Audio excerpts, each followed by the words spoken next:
नमस्कार, आप देख रहे हैं एनडीटीवी इंडिया, भारत का विश्वास। आप सभी के साथ मैं हूं मलिका मल्होत्रा। देख रहा है इंडिया में बात करेंगे संसद के मॉनसून सत्र की, जो आज से अनिश्चित काल के लिए स्थगित हो गया। लेकिन उससे पहले बात राज्यसभा की, जहां उठा शुद्धिकरण का मुद्दा।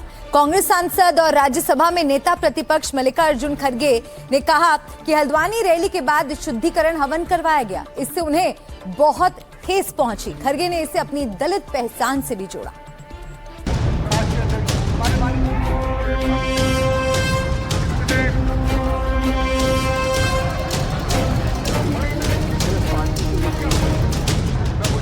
हल्द्वानी के रामलीला मैदान में 8 अगस्त को मल्लिकार्जुन खड़गे की रैली हुई। उसके 3 दिन बाद बुधवार को श्री राम सेना धर्मार्थ सेवा न्यास के सदस्यों ने यहाँ शुद्धिकरण यज्ञ नाम से पूजा की, जिस पर अब सियासत गरमाई।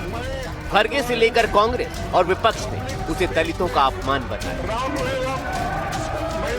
कांग्रेस ने इस मुद्दे को उछाला, जो हल्द्वानी से उठकर संसद के सदन के अंदर भी पहुंच गया। राज्यसभा शुद्धिकरण के मुद्दे पर गूंज गई। मैं हल्द्वानी में पब्लिक स्पीच में रामलीला मैदान में रामलीला स्टेज पर भाषण किया और लाखों लोग वहां पर थे। उस वक्त मैंने किसी समाज का, किसी धर्म का नाम नहीं लिया, सिर्फ मैं लोगों के समस्याओं को वहां पर बताया। लेकिन मेरे स्पीच होने के बाद कल वो लोग, बीजेपी के लोग सब मिलके हवन करके उस स्टेज का शुद्धिकरण करने का काम किए। जो माननीय खड़गे जी ने कहा है, ये सच में बहुत ही दुखदाई विषय है। और ये दुखदाई सिर्फ कांग्रेस पार्टी के लिए नहीं, ये दुखदाई हम सब के लिए है।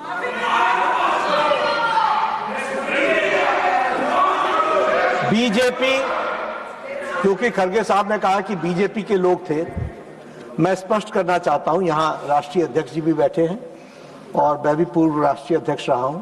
BJP does not subscribe to such activities, never. लेकिन आपने कहा है, हम इसकी तहकीकात भी करेंगे। जो भी बात हुई है उसकी तहकीकात जरूर होगी। लेकिन मैं स्पष्ट करना चाहता हूं, इस तरह की एक्टिविटी को भारतीय जनता पार्टी कभी भी सब्सक्राइब नहीं करती है। मैं भर्त्सना करता हूं और मैं भर्त्सना भी करता हूं, और राष्ट्रीय अध्यक्ष जी इसको गहराई से देखेंगे भी। लेकिन आपकी भावनाओं को जो ठेस पहुंची है, वो सच में हम सबके लिए खेद का विषय है। बीजेपी इस मुद्दे पर पूरी तरह से संभल कर बोल रही है, क्योंकि बात सिर्फ खड़गे के अपमान की नहीं, बल्कि दलित अस्मिता से भी जुड़ी है। राज्यसभा के सभापति सीपी राधाकृष्णन ने भी खड़गे के अपमान को सबका अपमान बताया। लेकिन मुद्दा इतना गरमाया रहा कि मॉनसून सत्र की आखिरी बैठक हंगामे के बाद अनिश्चितकाल के लिए स्थगित कर दी गई। इससे पहले शुद्धिकरण का मुद्दा उत्तराखंड कांग्रेस ने उठाया था। एक बार फिर आपको वो तस्वीरें दिखाते हैं, जिसमें मल्लिकार्जुन खड़गे की रैली के 3 दिन बाद हल्द्वानी में बुधवार को श्री राम सेना धर्मार्थ सेवा न्यास के सदस्यों ने शुद्धिकरण यज्ञ नाम से पूजा की। कांग्रेस ने उस पूजा के जरिए बीजेपी पर जातीय भेदभाव का आरोप लगाया। ये भारतीय जनता पार्टी की सोच दिखाती है कि वो समाज के एक वर्ग के प्रति कितनी कुत्सित भावना रखते हैं। बात आगे बढ़ी तो हमने शुद्धिकरण यज्ञ करने वाले संगठन के लोगों से भी पूछा कि आखिर ऐसा क्यों किया गया, क्या ये उचित है। उस पर संगठन की दलील भी सुनी। मंच पे एक ऐसे व्यक्ति को स्थान देना जो यह कहता हो कि हिंदूवादी संगठन जो है सांप, उनसे उसकी तुलना करता है और उनको मुसलमानों से उनको मारने की जो अपील करता है, ऐसे व्यक्ति को यहाँ पे बुलाना, मंच पे स्थान देना, इससे हिंदू आस्था को ठेस पहुँचती है एवं इस स्थान की पवित्रता भंग होती है। हिंदू मान मुद्दों पर जो ठेस पहुँची है, तो उसको शुद्ध करने के लिए ये हवन का कार्यक्रम यहाँ रखा गया है और ये हवन यहाँ हो रहा है। अब उत्तराखंड बीजेपी भले इस संगठन और इसके लोगों से संबंध से इनकार कर रही है, लेकिन कांग्रेस इस पर गर्म है। रास्ते से देखेंगे, लेकिन उसका बीजेपी से उसका कोई संबंध नहीं है, क्योंकि वो बीजेपी के लोग ही नहीं। मैंने ये बात कही है कि कोई भी अगर इस तरह के बयान करता है, ऐसा कृत्य करता है, तो उसको उचित नहीं ठहराएंगे। दूसरी तरफ कांग्रेस और विपक्ष इस पर कार्रवाई की मांग करते हुए इसे बड़ा मुद्दा बना दिया। ये जो मानसिकता है उसका प्रदर्शन है कि बीजेपी की विचारधारा क्या है, आरएसएस की विचारधारा क्या है। इसका खंडन होना चाहिए, प्रधानमंत्री जी को इसका खंडन करना चाहिए और माफी मांगनी चाहिए। ये पहली बार नहीं हुआ। आदरणीय अखिलेश यादव जी ने जिस मुख्यमंत्री आवास को खाली किया, तो ये जो सामंती सोच के एक जाति विशेष के प्रति अनुराग रखने वाले, अन्य सभी जातियों से नफरत रखने वाले जो उत्तर प्रदेश के माननीय मुख्यमंत्री जी हैं, इन्होंने हमारे जो राष्ट्रीय ध्वज जी ने खाली किया था मुख्यमंत्री आवास, उसको गंगा जल से धुलवाया। कन्नौज में एक मंदिर के दर्शन करने चले गए तो उसको गंगा जल से धुलवाया। यही चीज खड़गे साहब के साथ हुई। ये सरकार के छोड़े हुए लोग हैं, जिनसे इतने बड़े एक दलित नेता ने एक जगह कार्यक्रम किया हल्द्वानी में, तो इनसे ये बर्दाश्त नहीं हो रहा है कि कोई एक दलित नेता कांग्रेस पार्टी का राष्ट्रीय अध्यक्ष कैसे हो सकता है और वो हल्द्वानी में कार्यक्रम करेगा तो उसका शुद्धिकरण किया जा रहा है। ये है भारतीय जनता पार्टी का असली चाल, चरित्र और चेहरा। दलितों के प्रति इनकी सोच, पिछड़ों के प्रति इनकी सोच। हल्द्वानी में जो कुछ हुआ उसे किसी भी तरह से जायज ठहराया नहीं जा सकता। बीजेपी भले ही इसकी भर्त्सना कर रही हो, लेकिन तीर निकल चुका है और विपक्ष इसे दलित अस्मिता का मुद्दा बनाने में जुट गया, क्योंकि उत्तराखंड में भी चुनाव होने वाले हैं और बिना दलित वोट किसी भी पार्टी के लिए जीत आसान बिल्कुल नहीं होने वाली। Bureau report, NDTV. और अब बात संसद के मॉनसून सत्र की, जो आज से अनिश्चित काल के लिए स्थगित हो गया। आखिरी दिन लोकसभा की कार्रवाई सिर्फ 1 मिनट चली, जबकि राज्यसभा करीब 1 घंटे चली। मॉनसून सत्र 20 जुलाई से 13 अगस्त तक चला और सदन के अंदर और बाहर खूब हंगामा हुआ। लेकिन सवाल ये है कि काम कितना हुआ। सवाल ये कि क्या हंगामे की जगह जनता के कुछ अहम मुद्दों पर चर्चा नहीं हो सकती थी।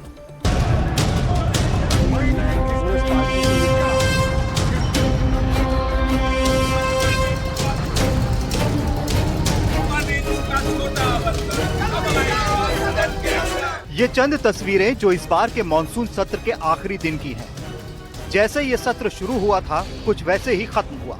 संसद परिसर में विपक्ष का प्रदर्शन, सदन में जोरदार हंगामा। 56 इंच का छोटा बंदर सदन के अंदर। गुरुवार सुबह संसद परिसर में मकर द्वार के बाहर सत्ता पक्ष और विपक्ष के सांसदों के बीच भारी हंगामा और तीखी नारेबाजी देखने को मिली, जिसके बाद सुरक्षा कर्मियों को उनके बीच घेरा बनाना पड़ा। लोकसभा सत्र के अंतिम दिन सदन सिर्फ 1 मिनट ही चल पाया, लेकिन इन तस्वीरों ने सबका ध्यान खींचा। पीएम नरेंद्र मोदी और गृह मंत्री अमित शाह थे, नेता प्रतिपक्ष राहुल गांधी भी थे, लेकिन चर्चा या जवाब कुछ नहीं हुआ, क्योंकि स्पीकर ओम बिरला ने सदन की शुरुआत में वंदे मातरम का गान करवाया और इसके तुरंत बाद सदन को अनिश्चित काल के लिए स्थगित कर दिया। राज्यसभा की कार्यवाही करीब 1 घंटा चली और फिर इसे भी अनिश्चित काल के लिए स्थगित कर दिया। इस सत्र में विपक्ष लगातार नीट पेपर लीक मामले में छात्रों पर हुए पुलिस एक्शन और लाठीचार्ज को लेकर गृह मंत्री अमित शाह का जवाब मांगता रहा। इसके साथ ही अयोध्या के राम मंदिर में चढ़ावे की कथित चोरी की जांच। वहीं सत्ता पक्ष का आरोप है कि विपक्ष चर्चा से भागता रहा। जिंदगी में पहली बार मैं ऐसा दृश्य देख रहा हूं जहां सरकार चर्चा चाहते हैं, सरकार डिस्कशन चाहते हैं पार्लियामेंट में और ऑपोजिशन भाग रहे हैं। ये कल्पना करना मुश्किल है, क्योंकि पार्लियामेंट्री डेमोक्रेसी में ऑपोजिशन पार्टी डिस्कशन के लिए डिमांड करते हैं और सरकार जवाब देते हैं। यहां तो सरकार खुद ही कह रहे हैं कि हम डिस्कशन करेंगे, जवाब देंगे, और ऑपोजिशन जवाब सुनना नहीं चाहते और भाग रहे हैं। अब आज वंदे मातरम हो रहा है, जनगण मन हो रहा है। आज अरे 20 दिन क्या किए तुम? 19 दिन पार्लियामेंट चला, कम से कम 25-26 दिन आपके पास थे, तो आप उस वक्त आपको याद नहीं आया। ये तो मैं समझता हूँ ये लोगों को बताने के लिए उनका स्टेटमेंट है एक, और दूसरा ये अपने आप को मैं तैयार हूँ कोई नहीं आ रहा। कब तैयार होते हो? जब आपका एजेंडा कंप्लीट हो गया, आपका बिजनेस खत्म हो गया, आप उसमें कोई अब तक दूसरों को नहीं बोले तुम्हारे लिए एक्सटेंड करना, तुम तो 19 डेज वेस्ट करे और अब एक्सटेंड मांगते हो। मॉनसून सत्र में लोकसभा की 19 बैठकें होनी थी। सामान्य तौर पर एक दिन में करीब 6 घंटे कार्यवाही का समय होता है। इस हिसाब से 19 बैठकों में करीब 114 घंटे की कार्यवाही होनी थी। लेकिन ये करीब 17 घंटे 30 मिनट ही चली, यानी करीब 96 घंटे 30 मिनट कम कार्यवाही हुई। इसी तरह राज्यसभा में भी 114 घंटे कार्यवाही होनी थी, लेकिन राज्यसभा में लगभग 37 घंटे 24 मिनट काम हुआ, यानी करीब 76 घंटे 36 मिनट कम कार्यवाही हुई। 20 जुलाई से 13 अगस्त यानी 25 दिन होते हैं। इन दिनों में ज्यादातर वक्त संसद के सदन स्थगित ही रहे। पक्ष और विपक्ष एक दूसरे के नेताओं पर भगोड़ा होने का आरोप लगाते रहे। जंतर मंतर के किरदार आज कहां है? झारखंड के छात्रों का कष्ट और कटी हुई बिजली उन्हें दिखाई नहीं दे रही है, और पंजाब हरियाणा न्यायालय के द्वारा लिया गया निर्णय सुनाई नहीं दे रहा है कि इस 2 दिन के चर्चा में ना प्रधानमंत्री आए जो रात को रील बनाते हैं, ना गृह मंत्री आए, और 15 दिन तक गृह मंत्री लापता, गायब, और फिर सदन से के खत्म होने से 2 दिन पहले वो जाग उठते हैं, कुंभकर्ण के नींद से जाग उठकर कहते हैं कि चलो अब चर्चा होनी चाहिए। जब चर्चा हुई तब तो आप नहीं थे।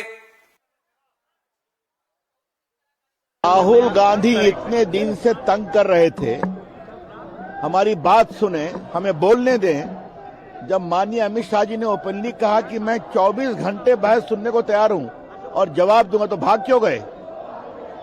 राहुल गांधी भगोड़े हैं, राहुल गांधी खाली नेतागिरी करते हैं। एग्जामिनेशन अमेंडमेंट एक्ट पे डिबेट हो रही थी, होम मिनिस्टर साहब क्यों नहीं आए थे? प्रधानमंत्री जी क्यों नहीं आए? इस देश के छात्रों के भविष्य का मुद्दा था, उस पर बहस हो रही है, उस पर गृह मंत्री जी गायब हैं, प्रधानमंत्री जी गायब हैं। जो नए नवेले शिक्षा मंत्री बने थे, जिन्होंने आधिकारिक तौर पर सही से कार्यभार भी ग्रहण नहीं किया था, बस वही मौजूद थे। तो ये सरकार इस देश के छात्रों के भविष्य को लेकर के रत्ती भर भी चिंतित नहीं है, उसको कोई परवाह ही नहीं है, उसके लिए कोई मुद्दा ही नहीं है। आखिरी दिन लोकसभा स्पीकर की ओर से दी गई चाय पार्टी में भी विपक्ष ने शिरकत नहीं की। सत्र के समापन पर स्पीकर सभी दलों के सीनियर नेताओं को चाय पर बुलाते हैं, लेकिन कांग्रेस के नेतृत्व में समाजवादी पार्टी और तृणमूल कांग्रेस ने भी चाय पार्टी का बहिष्कार कर दिया। हालांकि तमिलनाडु की डीएमके की ओर से पार्टी नेता कनिमोझी ने इसमें हिस्सा लिया। संसद भवन के मकर द्वार पर विपक्ष ने कई दिनों तक राम मंदिर चढ़ावा चोरी मामले पर दान पात्र लेकर प्रदर्शन किया था। इस बीच करीब 2,14,000 रुपए का चंदा भी दान पात्र में हासिल कर लिया। इस रकम को लेकर समाजवादी पार्टी के सांसद गुरुवार को कनॉट प्लेस के हनुमान मंदिर पहुंचे, जहां रकम को जमा कर दिया। सनातन कहीं खतरे में नहीं था। अगर सनातन खतरे में है तो भारतीय जनता पार्टी के आडंबरों से खतरे में है।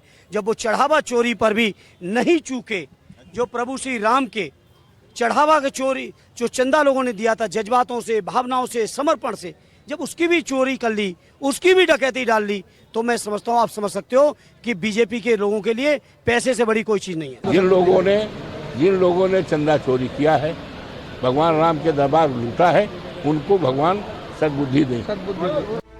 हालांकि ऐसा नहीं है कि मानसून सत्र में कुछ भी काम नहीं हो पाया। इस सत्र में 12 नए बिल पेश किए गए, जिनमें 11 दोनों सदनों में पास हो गए। वहीं FCRA अमेंडमेंट बिल 2026 पर गतिरोध दिखा, जिसे बाद में JPC के पास विस्तृत समीक्षा के लिए भेज दिया। 2027 की लड़ाई में यूपी के अंदर हिंदू वोटर्स को अलग अलग तरीके से साधने की कवायद तो चल ही रही है। इसके लिए 80-20 की कहानी गढ़ी गई, लेकिन अब इससे इतर मुस्लिमों को साधने के लिए नई लड़ाई शुरू हो गई। और ये लड़ाई 80 और 20 की नहीं है, बल्कि ये लड़ाई 20% मुस्लिमों में 20 बनने की है, यानी मुस्लिम वोट साधने की है। इस जंग में नए किरदार शामिल हो गए।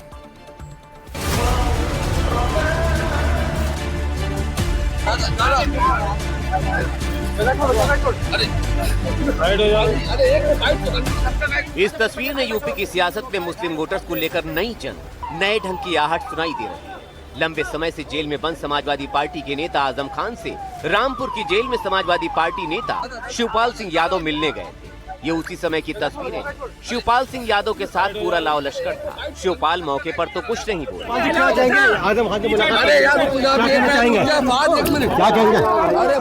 लेकिन बाद में लोगों के बीच उन्होंने कहा कि समाजवादी पार्टी सरकार बनने पर आजम खान को दोबारा गृह मंत्री बनाएगी।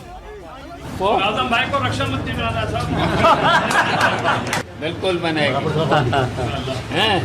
रक्षा मंत्री नहीं, पहले गृह मंत्री। रक्षा मंत्री नहीं, पहले गृह मंत्री। ये सिर्फ एक मुलाकात नहीं बल्कि एक बड़ा राजनीतिक संदेश माना जा रहा है। संदेश ये कि समाजवादी पार्टी अपने पुराने और नाराज मुस्लिम नेतृत्व को फिर से साधना चाहती है ताकि जो भी मुस्लिम वोट छिटकने की आशंका हो उसे भी दोबारा साधा जा सके।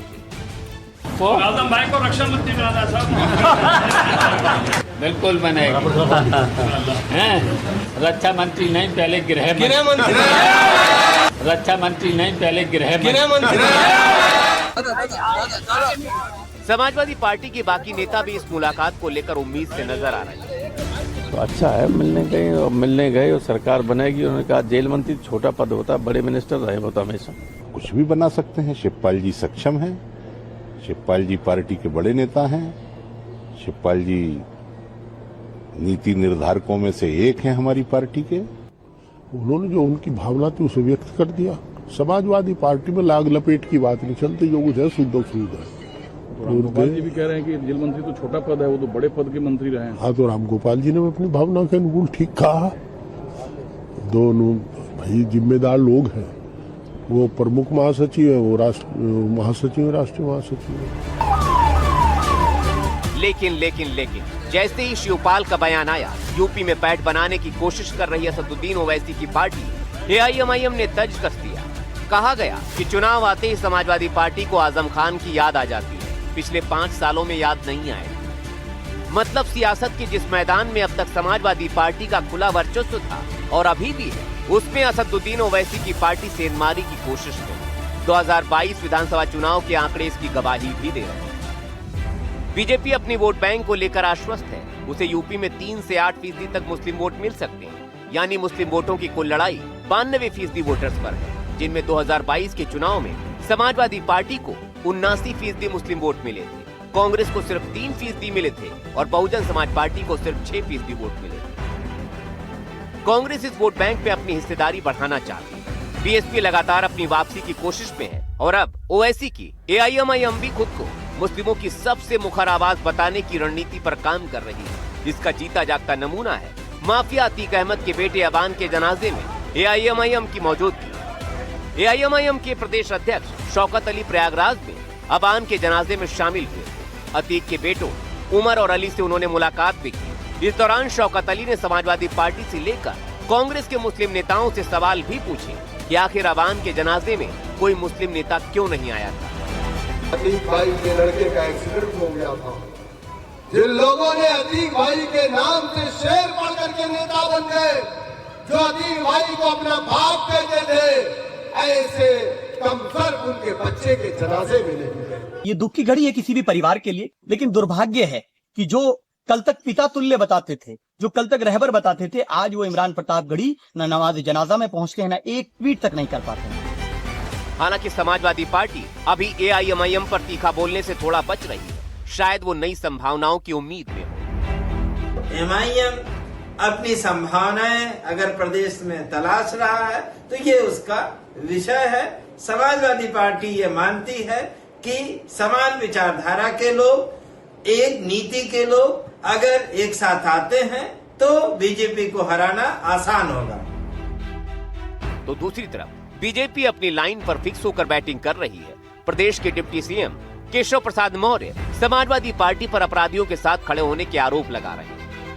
फिर ये रामपुर जाते हैं, मोहम्मद आजम खां से मिलते हैं, उनको गंभीर मामलों में गंभीरतम सजा है, चुनाव लड़ने की भी हैसियत नहीं बची है और उनको सपा की सरकार बनने पर गृह मंत्री बनाने की बात करते हैं। तो इनका यह चरित्र है, यह जनता देख भी रही है। लेकिन अभी तो इनकी सरकार बनने वाली नहीं है, लेकिन मुस्लिम वोट बैंक जुटाने के लिए मुस्लिम तुष्टीकरण की राजनीति कर रहे हैं, गुंडागर्दी को बढ़ावा देने का संदेश दे रहे हैं, जंगल राज उत्तर प्रदेश में फिर से स्थापित करने का रास्ता तलाश रहे हैं। तो यह प्रदेश की जनता को बर्दाश्त नहीं है।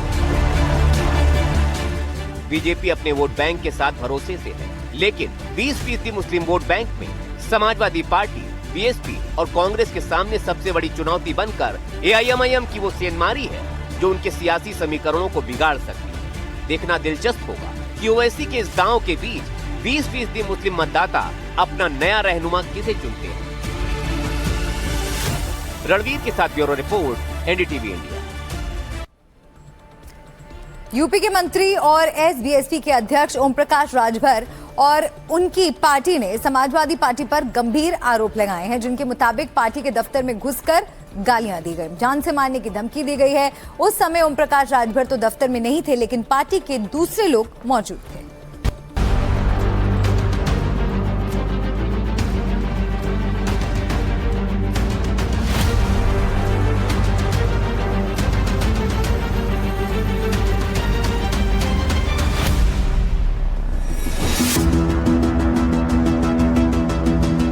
ये लखनऊ में ओम प्रकाश राजभर का दफ्तर है, जहां कुछ लोग एक एक कर दरवाजे से निकलते दिख रहे हैं।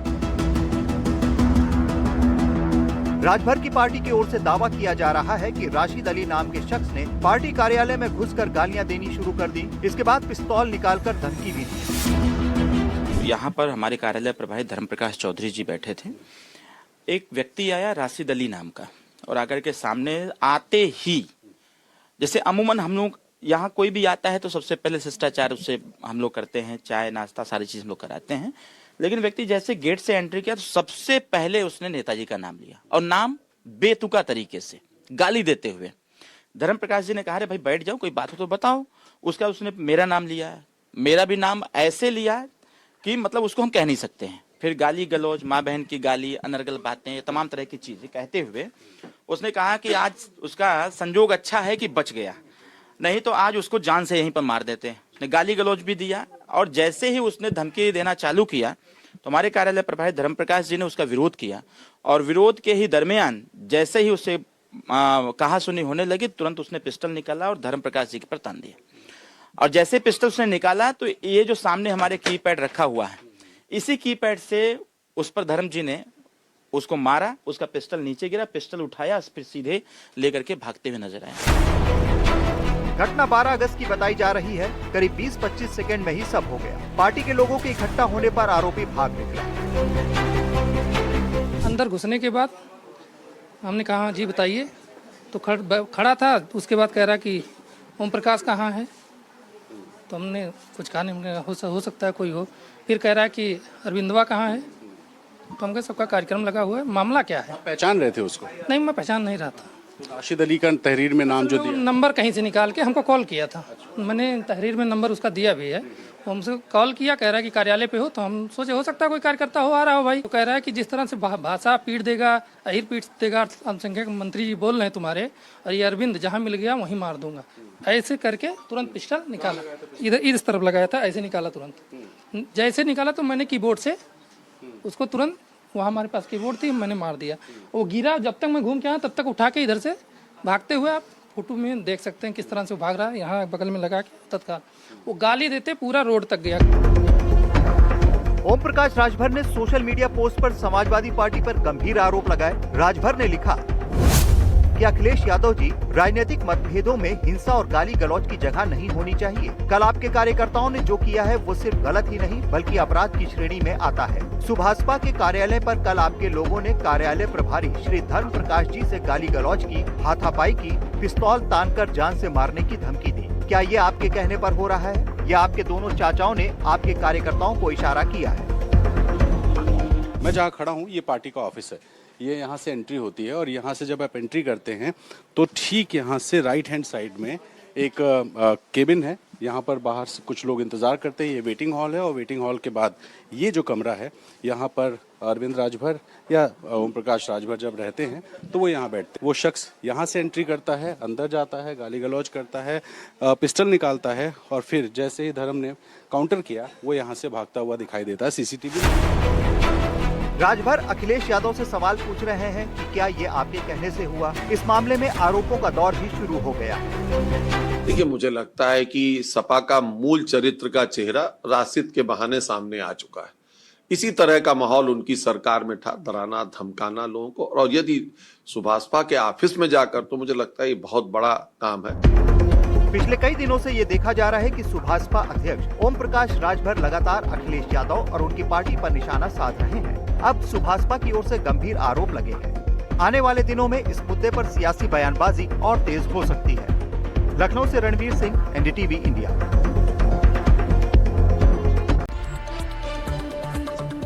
देख रहा इंडिया में एक बार फिर से आपका स्वागत है और अब आपको दिखाते हैं देश से लेकर दुनिया तक रिश्तों के खून और साजिश की 3 सनसनीखेज कहानियां। सबसे पहली खबर उत्तर प्रदेश के बागपत से, जहां एक मंदिर के भीतर ही शवों को दफन कर दिया गया। दूसरी खबर महाराष्ट्र के बारामती से, जहां एक पत्नी ने अपने ही पति को मौत के घाट उतारने के लिए घर के अंदर खौफनाक कब्र खोद डाली। और तीसरी खबर अमेरिका के मैसेच्यूसेट्स से, जहां एक बेटे ने ममता को शर्मसार करते हुए अपनी ही मां और भाई की बेरहमी से हत्या कर दी। एक एक करके आपको ये तीनों खबरें दिखाते हैं।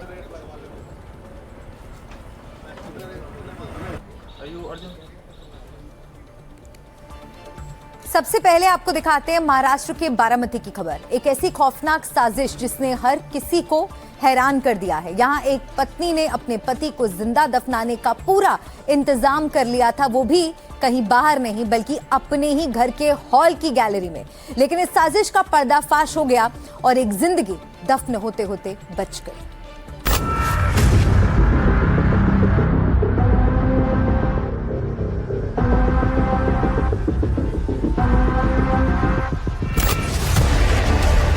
इस कब्र को देखिए जो एक घर में ही बनवाई गई है। एक पत्नी ने अपने पति को इस कब्र में जिंदा दफनाने की कोशिश की।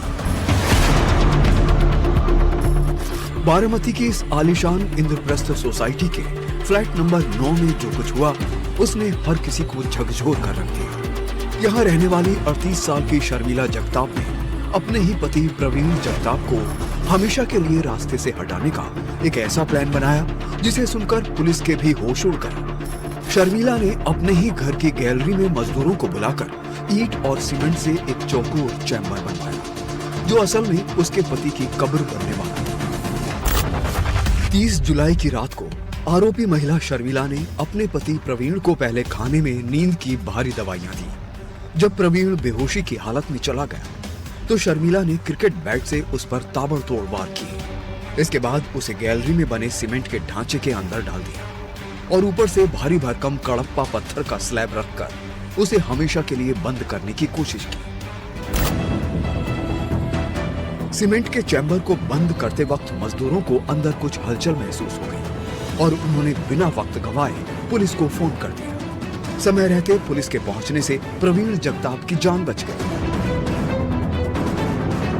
म्हणजे कॅलेंडरवरती 13 आणि 14 जुलै म्हणजे ज्या दिवशी अमावस्या होती त्या दिवशी त्यांनी नो रिझल्ट असं लिहिलेलं आहे। तर त्याचा अर्थ काय? एक दुसरा असा आहे की घरामध्ये जी कोराड आणली ती कोराड कुठून आणली, ऑनलाईन मागवली, ऑफलाईन घेतली, कुठून घेतली, कशासाठी घेतली, त्याची चौकशी व्हावी। पुलिस की तफ्तीश जैसे जैसे आगे बढ़ी वैसे वैसे और भी रोंगटे खड़े कर देने वाले खुलासे हुए। पुलिस को घर से एक कैलेंडर मिला जिसमें 13 और 14 जुलाई की तारीखों के आगे नो रिजल्ट लिखा था। पुलिस को शक है कि शर्मिला इससे पहले भी 2 बार पति की हत्या की नाकाम कोशिश कर चुकी थी। फिलहाल पुलिस ने आरोपी पत्नी शर्मिला को गिरफ्तार कर लिया है और हत्या के प्रयास का केस दर्ज कर आगे की जांच की जा रही है। देवा राखुंडे की रिपोर्ट, एनडीटीवी इंडिया।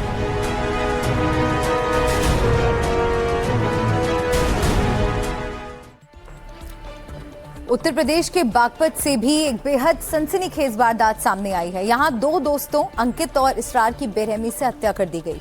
पुलिस ने इस मामले में मंदिर के पुजारी नरेश नाथ के 2 शिष्यों को गिरफ्तार कर लिया है। हत्या करने के बाद आरोपियों ने शवों को मंदिर परिसर के अंदर ही दफना दिया।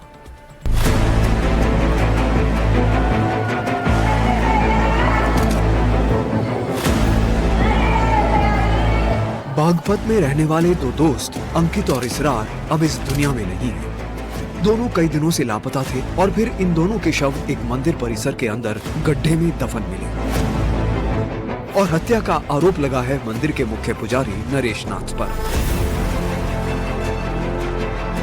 पुलिस के मुताबिक इस दोहरे हत्याकांड की कड़ियां एक कथित अवैध संबंध और सोशल मीडिया पर वायरल हुई कुछ तस्वीरों से जुड़ी हैं। आरोप है कि मंदिर के मुख्य पुजारी नरेश नाथ के मृतक अंकित की बहन के साथ संबंध थे। कुछ दिन पहले ही अंकित की बहन और पुजारी की कुछ आपत्तिजनक तस्वीरें इंटरनेट पर वायरल हो गई थी। इसी बात को लेकर अंकित और पुजारी के बीच विवाद चल रहा था। आरोप है कि पुजारी ने अपने बेटे और 2 शिष्यों के साथ मिलकर अंकित और उसके दोस्त इसरार को रास्ते से हटाने का प्लान बनाया। दोनों दोस्तों को बहला फुसलाकर मंदिर बुलाया गया, जहां उन्हें धोखे से जहर दे दिया गया। मौत के बाद सबूत मिटाने के लिए दोनों के शवों को मंदिर के ही एक कोने में गड्ढा खोदकर दफना दिया गया। आप मेरे पीछे तस्वीरों में देख सकते हैं कि ये वही मंदिर है, श्री गणेश लहचौड़ा गांव में मंदिर है, गांव से बाहर है। यहाँ पर ही जो साधु है उसने अपने बेटे और अन्य साथियों के साथ मिलकर 2 दोस्तों की हत्या की और हत्या करने के बाद जो सामने आप तस्वीरों में जो गड्ढा देख रहे हैं, इसी यहाँ पर गड्ढा खोदकर दोनों के शवों को एक जगह ही दफना दिया। अब वहाँ जाके पता देखा तो वहाँ ये पाया गया कि वहाँ एक गड्ढे में दोनों की बॉडी मिली। ज्यादा तो बाबा का ही हाथ है सारा का सारा, लेकिन कुछ ना कुछ हाथ इनका भी है, अंकित के घर वालों का। भेजने वाले तो यही है। फिलहाल पुलिस ने मुस्तैदी दिखाते हुए पुजारी के 2 शिष्यों को धर दबोचा है। घटना में शामिल 2 अभियुक्त उज्जवल और कृष्णा यादव को गिरफ्तार कर लिया गया है। शेष दोनों अभियुक्तों को भी शीघ्र ही गिरफ्तार कर लिया जाएगा। मुख्य आरोपी पुजारी और उसका बेटा अभी भी पुलिस की गिरफ्त से दूर हैं, जिनकी तलाश में लगातार छापेमारी की जा रही है। विपिन सोलंकी की रिपोर्ट, एनडीटीवी इंडिया। और एक और वारदात जो अमेरिका के मैसेच्यूसेट्स में हुई। भारतीय मूल के एक युवक ने अपनी मां और भाई को मौत के घाट उतार दिया और इन हत्याओं के लिए उसने सहारा लिया चैट जीपीटी का। अमेरिका के मैसाचुसेट्स में जब एक घर से 2 लाशें बरामद हुईं, तो सनसनी फैल गई। ये लाश 45 साल की भारतीय मूल की महिला सुधा वेंकटेशन और उनके 14 साल के बेटे सिद्धार्थ की थी और इस दोहरे कत्ल का आरोप लगा घर के ही बड़े बेटे अर्जुन अरविंद पर, जो एक्टन बॉक्सबोरो रीजनल हाई स्कूल का छात्र है। और सबसे बड़ा खुलासा ये हुआ कि अर्जुन मर्डर करने के तरीके चैट जीपीटी से पूछ रहा था। पिछले कुछ महीनों से अर्जुन इंटरनेट पर बेहद अजीब और हिंसक चीजें खोज रहा था। उसने कत्ल के इस काल्पनिक खेल को असल जिंदगी की खूनी हकीकत में बदल दिया। वारदात को अंजाम देने के बाद अर्जुन मौके से फरार हो गया था। पुलिस ने तुरंत जाल बिछाया और आरोपी अर्जुन को गिरफ्तार कर लिया। पुलिस अब ये पता लगाने में जुटी है कि आखिर अर्जुन के दिमाग में अपनी ही मां और भाई के लिए इतनी नफरत कहां से आई और इस कत्ल के पीछे का असली मकसद क्या था। Bureau report, NDTV India. और अब आइए खबरों में बढ़ते हैं आगे। संसद का मॉनसून सत्र हंगामे की भेंट चढ़ गया। किन मुद्दों पर रहा गतिरोध, इसे लेकर हमारे सहयोगी मनोरंजन भारती ने टीएमसी सांसद शत्रुघ्न सिन्हा से बात की। संसद नहीं चल पाई। आप तो बहुत लंबे समय से राजनीति में रहे हैं, क्या लगता है कि कोई ये डेडलॉक तोड़ने की कोशिश दोनों तरफ से नहीं की गई या दोनों हार गए? नहीं, अपोजिशन जीत गई। अपोजिशन जीत गई, जेन जी जीत गई, उनके मांगे जीत गई और समर्थन के मामले में चाहे अखिलेश यादव हों, राहुल गांधी हों या जितने अपोजिशन के नेता हैं, ये जीत गया। आपने कहा कि दोनों ने मिलकर नहीं चलने दिया, ऐसा नहीं है। ये चर्चा के लिए शुरू से तैयार थे। चर्चा से पहले अपोजिशन ने मांग रखी थी कुछ बातों का जवाब दे दो आप। आपने कहा कि राहुल गांधी यूथ आइकन है और अखिलेश का साथ मिला। आपको लगता है इन दोनों लड़कों की जोड़ी अगले जो यूपी में चुनाव आने वाले विधानसभा में उसमें आपको दिखेगी?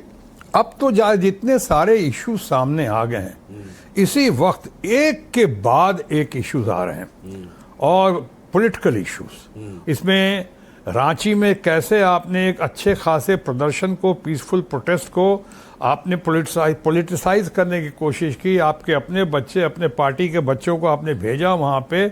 फिर भी मैं कहूँगा कि उनकी इजाज़ें ये मांगनी चाहिए, जहाँ तक हो सके जरूर माननी चाहिए। उन पे भी जो जोर जुल्म हुआ उसकी भी जांच पड़ताल होनी चाहिए। हेमंत सोरेन को आपकी एडवाइस है कि मांगनी चाहिए। मैं जानता हूँ कि लोग सीबीआई इंक्वायरी की मांग कर रहे हैं, वो बड़ा पॉलिटिकल इशू है। बांकीपुर में क्या हुआ? मैं समझता हूँ बांकीपुर एक सबक है हमारे तमाम नेताओं के लिए और खासकर रूलिंग पार्टी के दोस्तों के लिए कि सीखो, सिर्फ खोखली बातें मत करो। तुम्हारी बातों में कथनी और करनी में बहुत अंतर होता है। सिर्फ चुनाव जीतने का तुम ख्याल रखते हो, तुम्हारी सारी मंशा होती है पार्टीज की या हमारे बहुतेरे नेताओं की कि किस तरह अगला चुनाव हम जीत जाएं।